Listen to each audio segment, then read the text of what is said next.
नमस्कार, आपका स्वागत है। आप देख रहे हैं टीएनए और मैं हूं अंकित पचौरी।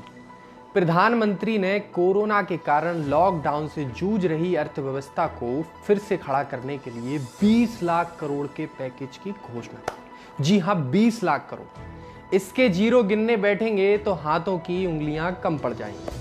हमारी जीडीपी का लगभग 10% होता है 20 लाख करोड़। समाचारों में दिन भर सड़कों पर प्रवासी मजदूरों को पैदल हजारों किलोमीटर का सफर करते देखकर अब संवेदनाएं समाप्त होती जा रही हैं। ऐसा लगता है यह विशाल देश आज इन मजदूरों के सामने सिमट सा गया है।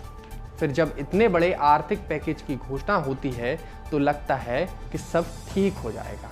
पर क्या वास्तव में सरकार इतनी बड़ी राहत देने वाली है, या फिर बस आंकड़ों की जादूगरी करके गरीबों को भरमाया जा रहा है? चलिए आज विश्लेषण करते हैं सरकार के 20 लाख करोड़ के आर्थिक पैकेज का। वित्त मंत्री निर्मला सीतारमण और वित्त राज्य मंत्री अनुराग ठाकुर इस पैकेज की विस्तृत जानकारी दे रहे हैं। सबसे पहले हमें यह समझने की जरूरत है कि जब देश का कुल बजट ही 30 लाख करोड़ का है तो 20 लाख करोड़ का कोरोना राहत पैकेज सरकार कैसे दे सकती है। मतलब यह पूरी तरह राहत पैकेज ना होकर लोन स्कीम है। छोटे उद्योगों को 3 लाख करोड़ का कर्ज सरकार देगी, जिसके लिए सरकार ही गारंटर होगी। मतलब बिना गारंटी के लोन मिल जाएगा। सरकार बेनिफैक्टर होने के बजाय गारंटर नजर आ रही है। सरकार ने एनबीएफसी यानी गैर वित्तीय बैंकिंग प्रणाली को 30,000 करोड़ कर्ज देने का भी ऐलान किया है, जिसकी गारंटी भी सरकार की होगी। किसानों को क्रेडिट कार्ड के जरिए 2.5 लाख करोड़ रुपए कर्ज दिया जाएगा। नाबार्ड को भी 30,000 करोड़ अतिरिक्त दिए जाएंगे। नाबार्ड 90,000 करोड़ पहले हिस्से देता था।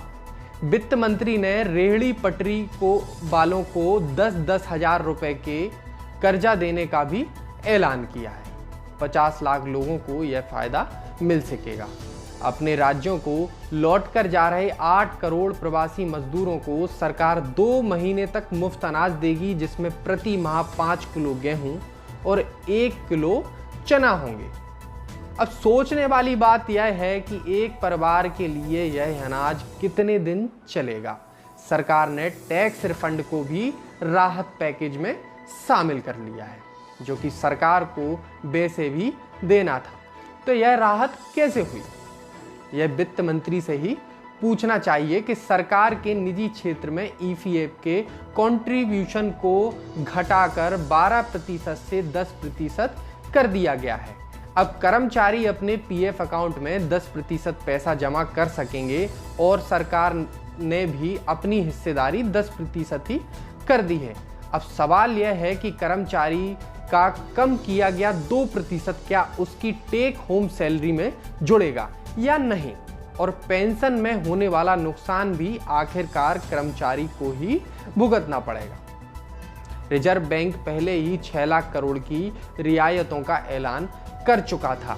20 लाख करोड़ में से यह रकम पहले ही आपको मिल चुकी है। अब आप सोच रहे होंगे कि आपके हाथ तो कुछ आया नहीं।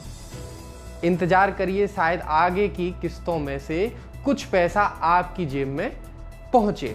सरकार आंकड़ों की बाजीगरी से जनता को लुभा रही है, पर सच्चाई यह है कि अभी लोगों को कर्ज की नहीं बल्कि सीधी मदद की जरूरत है। यह मदद ही असली राहत होगी। इस पैकेज की कुछ किस्तों की घोषणा अभी होना बाकी है। पूरी घोषणा होने के बाद इस विषय पर हम पुनः विश्लेषण करेंगे। यदि आप इस वीडियो को फेसबुक पर देख रहे हैं तो हमारा फेसबुक पेज लाइक करें। यदि यूट्यूब पर देख रहे हैं तो हमारे चैनल को सब्सक्राइब करें। आपको यह वीडियो कैसा लगा आप हमें कमेंट के जरिए बता सकते हैं।